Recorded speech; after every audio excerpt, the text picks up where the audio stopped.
Like it or not, Schoolies Week has become an institution. The annual celebration started in the 1970s as motley collections of school leavers headed to Queensland's Gold Coast.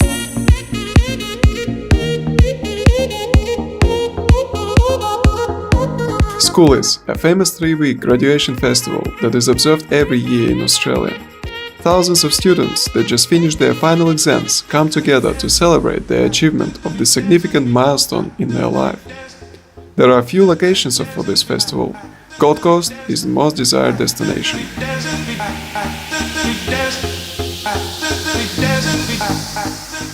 This is the time when Surfers Paradise turns into a Schoolies Paradise. If you held yourself back for 12 years and were focusing on your studies, this is the time when you unleash the beast and prove your mates that you know how to party hard.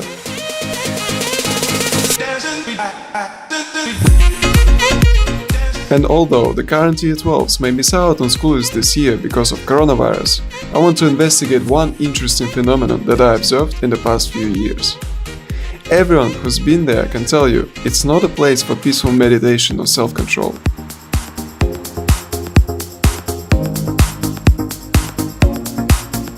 But hold on, who are these guys? What are they doing there?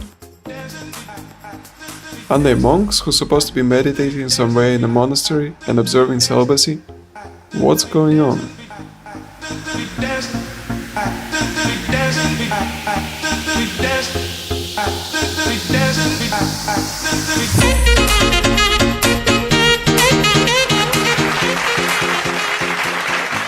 Good evening, ladies and gentlemen, and welcome to the YouTube night show I'm Real. Tonight's episode is gonna be special. I was very confused to see that monks were also partying hard at Schoolies. Isn't it just weird? So I decided to find out what's going on. And the best way to do it is to directly speak to them. In fact, I have a contact of one of these monks, who I will be interviewing today. His name is Savia. Let's see if he can satisfy our curiosity.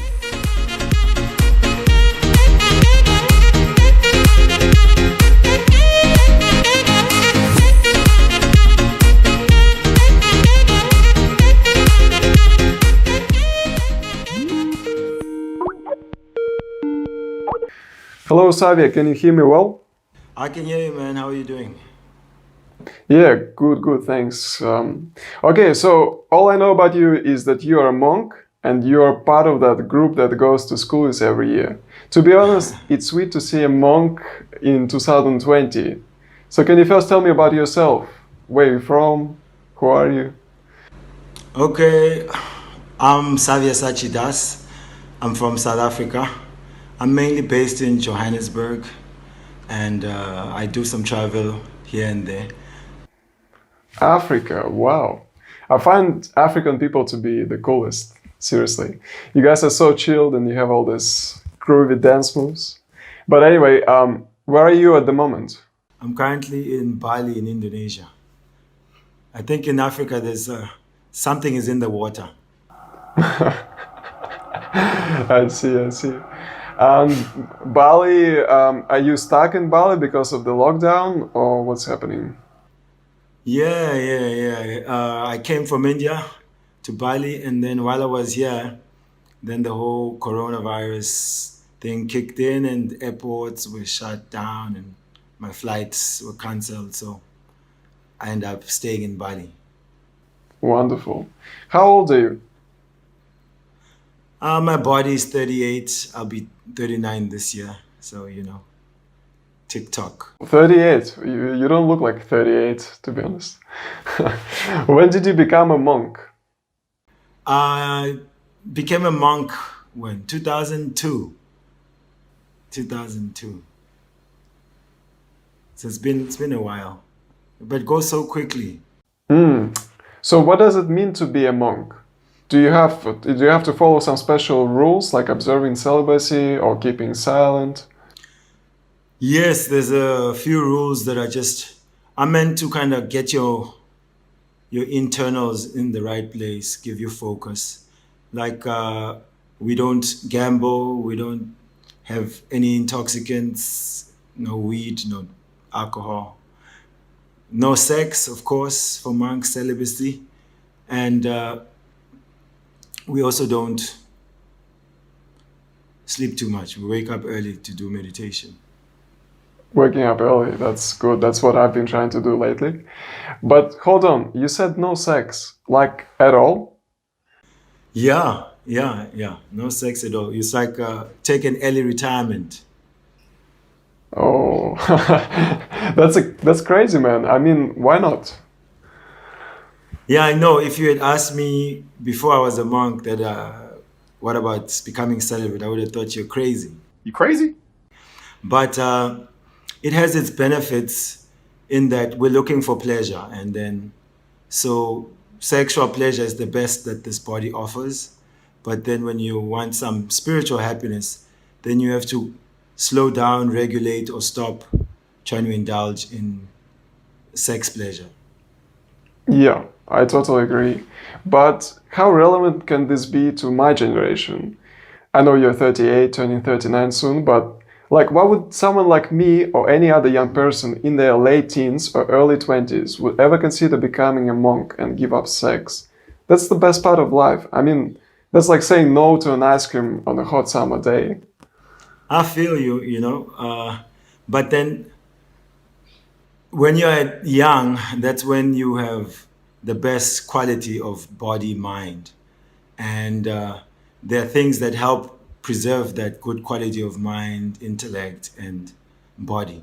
So the lifestyle of a monk promotes healthy living. It promotes study of wisdom. So it creates vitality for someone. It helps you with developing good memory. Also, you are situating yourself in a lifestyle of trying to give to others. So there's a great fulfillment in being of service to others and giving. Interesting. So I assume that you come from religious background to become interested in this type of lifestyle. You must have been a well-behaved boy and none of this party girlfriend business was interesting you. Is it right to assume? No. And I had put in my fair share of mischief, Oh. I never thought I'd really turn out in this way. But there was some religiosity in my family. But personally, as a young man, I was just all over town. So you experienced what the young people experience usually in their teens? Like going out and... Yeah. I was going out, I was getting high, getting drunk, spending time with girls, the whole lot. But it helped me to realize that all these avenues for happiness, they have their limitations.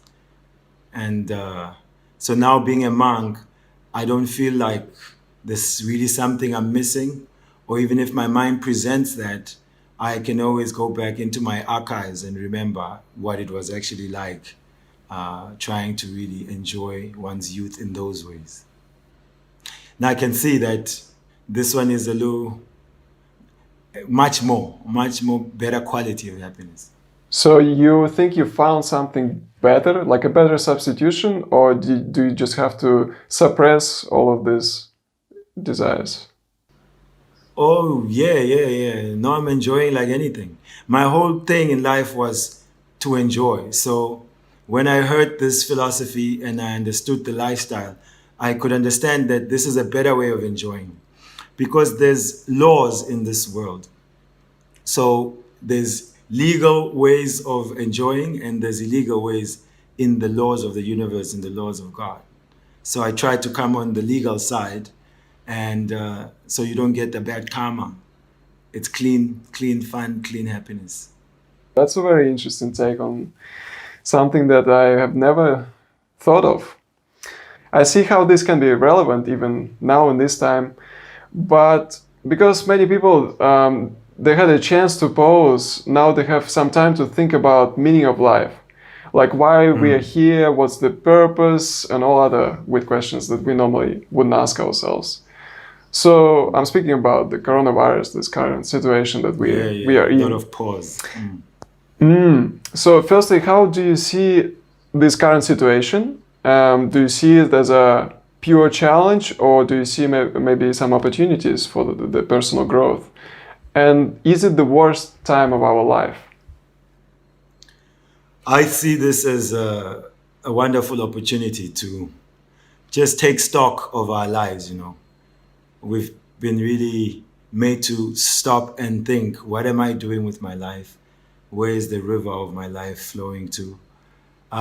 We are getting a chance to evaluate what's really important in life. And is there another way of living besides like the regular pattern we're used to of, you know, going to work, going to school, and just how we've been living previously. So there's an opportunity to see one's inner needs.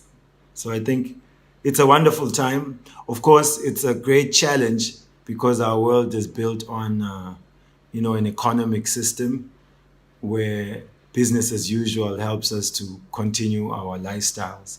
So that challenge is there. But I think if we take good wisdom on board, then we'll come out stronger, better humans after this cloud is over. Yeah, that's a good way to look at this situation. And would you say this is the worst that we could experience? Is this kind of, because many people say it's very stressful and very fearful situation to find ourselves in, but I feel myself that there could be even worse times than that. What do you think? Yeah, I mean, there's a law of karma. I'm not sure if you know it, but I think you do. It's a common thing. Every action has a reaction. And so there's a situation of what's called collective karma. So everyone on the planet has been living and acting in different ways, where, you know, worse situation was that it could have been some big war and, you know, nuclear weapons used and all that stuff. And that would have been more worse. But it seems somehow just some virus has created a common enemy and created a unity amongst humanity to tackle a virus instead of nations grouping together to fight each other and actually destroy the whole planet. So things could be worse. I think we just were given a break. We got a token reaction. Okay, what would be your personal advice on what to do in this situation? Can some sort of mindful meditation be useful to cope with stress and anxiety? I'm asking this on behalf of my fellow students who are experiencing a lot of stress at the moment. So what would you recommend? Yeah, stress is caused by what we're meditating on. So if we're thinking of all the problems that are there in the world, because, you know, the news outlets, they're always reporting, you know, how many numbers dead, how many infected, fake news, real news, presidents, starvation. So when we think about these things or meditate on them, they create stress and anxiety. So to counter that, we have to pick up some spiritual literature. We have to read something of a higher quality. We have to do meditation as in think of a subject matter that is above the world of anxiety. So that leads to spiritual subject matter. It's time to pick up some habits, chant some mantras. You can also online get on and listen to spiritual speakers. As a Hare Krishna monk, I'd say definitely it's the time to make an experiment with chanting Hare Krishna.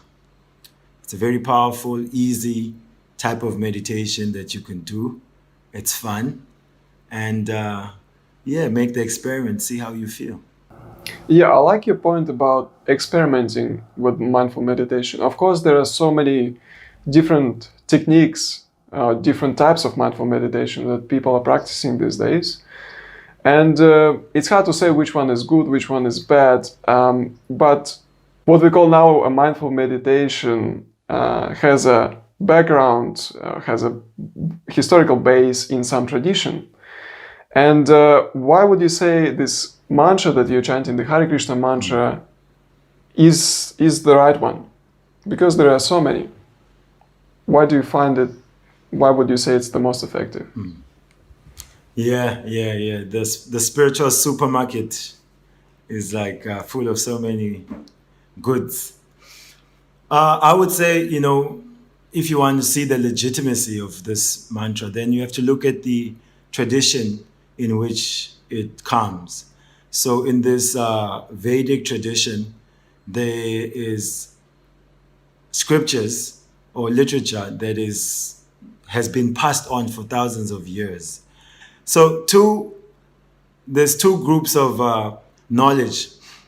There's the Upanishads and there's also the Puranas. So in this culture of Hare Krishna, you find that the essence of the Puranas is called Bhagavad Purana, so Srimad Bhagavatam. And then the essence of the Upanishads is the Bhagavad Gita. And so this culture is based on this solid foundation of these two scriptures, and then thousands of years of teachers and disciples have been practicing and getting the result of peace of mind, focus, happiness, and even, ecstatic love of God is what the heart wants. So you have to check also the people who are practicing, see how their lives have improved or not. And the best way is that I can tell you the whole day that this piece of cake tastes amazing, but as soon as you put the cake in your own mouth, then you'll know how it tastes. So in the same way, you may feel, I'm a Hare Krishna, so that's why I'm saying Hare Krishna mantra is very nice.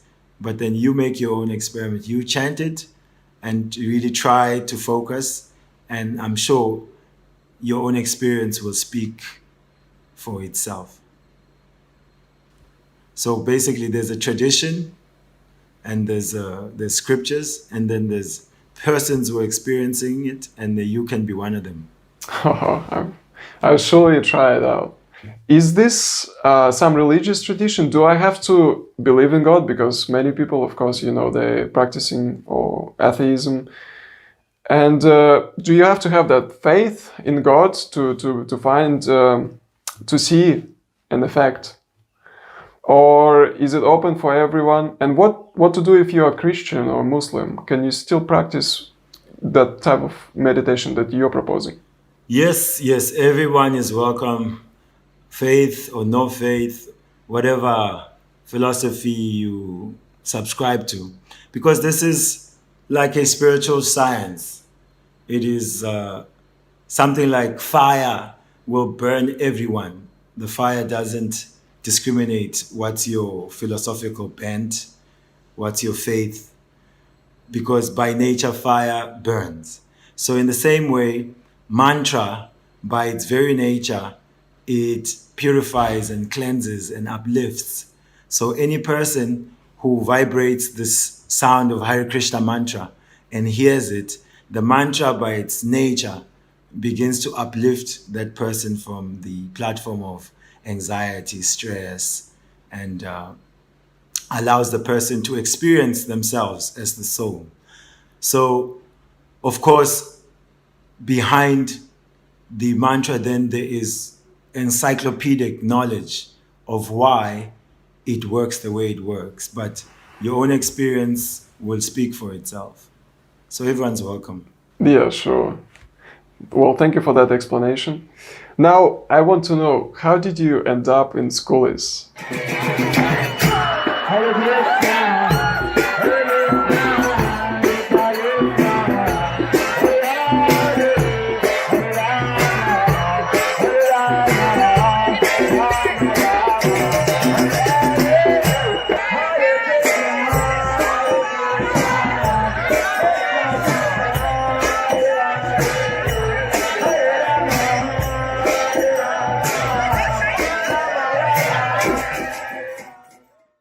Firstly, you're 39 years old, almost. Secondly, you're a monk and you're not supposed to party. Isn't it against your belief that life should be calm and peaceful? Aha, thank you for that question. Schoolies, I really love Schoolies. You see why I ended up there? I have a friend of mine who's Australian. He's a monk also.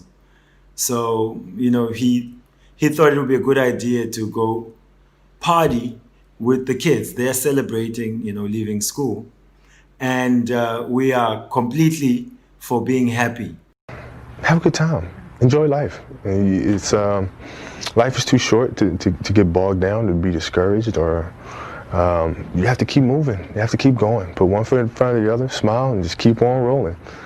And this chanting is a festival type of experience. But then we're saying there's a difference between material happiness, which is like an imposition. You put alcohol, you put some drugs in there, and you create some euphoria. And then when that wears out, you're in a worse off situation of suffering. You've lost some items. Sometimes people get victimized. So we go there where people are looking for happiness, and we provide an alternative. We give them a chance to directly experience the potency, the power of chanting Hare Krishna. And then they can compare. Because they're intelligent people, they can see, okay, I chanted Hare Krishna. I didn't have to pay money. I danced like anything. I was so happy. I felt so connected. And then it allows them a chance to choose that maybe let me find out more about a different type of happiness. So monks, there's that idea that's calm, shanti, shanti, as they say, like, we think of Buddha sitting in deep meditation. But we have also this understanding that the most peaceful place to be is to be on the spiritual platform. So wherever we are in the sound vibration of the Hare Krishna mantra, we are uplifted to the spiritual platform. So although externally it's all loud and dancing and playing instruments and singing, but we're actually tapping into the ocean of peace and calm and inner joy. So happiness is also available spiritually. You can dance and sing. These are not the properties of only the nightclubs and DJs and alcohol. Even monks can tap into that. You can also. Wow, I didn't expect that. So it's sort of a way to show that monks can also party and have fun. Yeah. That's why I was saying to you that I became a monk because I wanted to enjoy the best. So I'm finding that, I'm enjoying so much without the illegal bad karma. And do you guys do it every year, the Schoolies? Yes. We go there to the Gold Coast 1 year, maybe 2.5 weeks, 2 weeks sometimes. So we have a plan to come this year. So depending on what the governments say with regards to this coronavirus and how people are meant to gather, we'll see. But we already have some initial plans to go this year also. Oh, I hope you can come, because I feel like the kids really need it. Or I can't really call them the kids now, because they're already finishing the schools, going into the life, going to experience things. No, I was just thinking that most of the people in the world, we remain kids even when we are called adults, So, yeah. We're always kids, yeah. Yeah. At least even for our parents, we are always kids. Yeah, what else do you do besides this kind of chanting and dancing on the streets? I've heard you travel around the world every year, giving various talks on spirituality. Yes, this is what I do. I'm mainly traveling, say, 4 to 5 months of the year to different parts of the world. So I'm based in Africa, so I go to different parts of East Africa. And also I go to Europe. I come down to Australasia, to North America, South America. I speak and teach from the Vedic literature, the Vedic scriptures, like I mentioned, Bhagavad Gita and Srimad Bhagavatam. So these are the books that contain the science of happiness, the science of living a life that is not only productive materially, but also productive on the level of consciousness, making your consciousness free from being pulled down by material energy. So this is what I do. I get invitations from different parts of the world where we have temples, and I go and give talks, seminars. Cool. So how old are these scriptures that you're talking about? The culture itself was an oral culture, and then about 5,000 years ago, then the books have been written down. So you could say about 5,000 years, but then within the books themselves, they discuss even into millions of years. And so can you actually read in the book that you can go out and party on the streets? Is this what recommended in the book?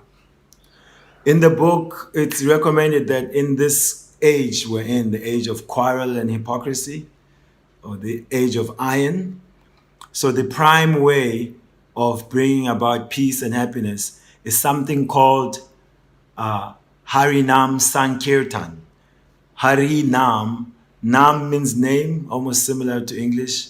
Hari is a name addressing the Supreme Person, Krishna, to be that person who removes the suffering, the miseries of those who are devoted.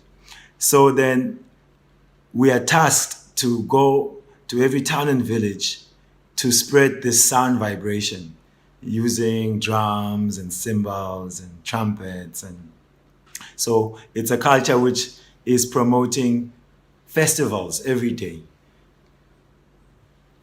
So in the books, we're encouraged to do it. Yeah, it's the most powerful way to bring about self-realization and happiness in this age of quarrel. Interesting. I've also heard that you are managing Bhakti Yoga Society in your hometown. Oh yes. It's a very. Can you tell us about it? It's a very dear project to my heart. I'm mainly based at the University of Witwatersrand. For short, it's called WITS University, WITS University. There we sign up every year between 100 to 300 kids. We offer them Hatha Yoga, mantra meditation, the philosophy of yoga, kirtan, and we also promote vegetarian and vegan lifestyle of eating. So there, we're always busy Monday to Friday. We've got students that help manage the running of the society. I lecture there, I play music and do chanting with them. And it's a wonderful part of my calendar, when I'm at the university. Amazing. And how do young people react to your activities? Most of the time, they're so, it's amazing for them to meet a monk. Especially, you're an African, you're a monk. And then they have so many ideas of what monks are from what they see on television. And so to meet one and you can talk to them, they smile, they laugh, they understand life for young people. And so they like us. Actually, our room, people call it like an oasis or the sanctuary. They come there and they forget about the university. And most of them, once they are there, they're always saying, like, what do you guys have in this room? Every time I'm here, I don't want to leave.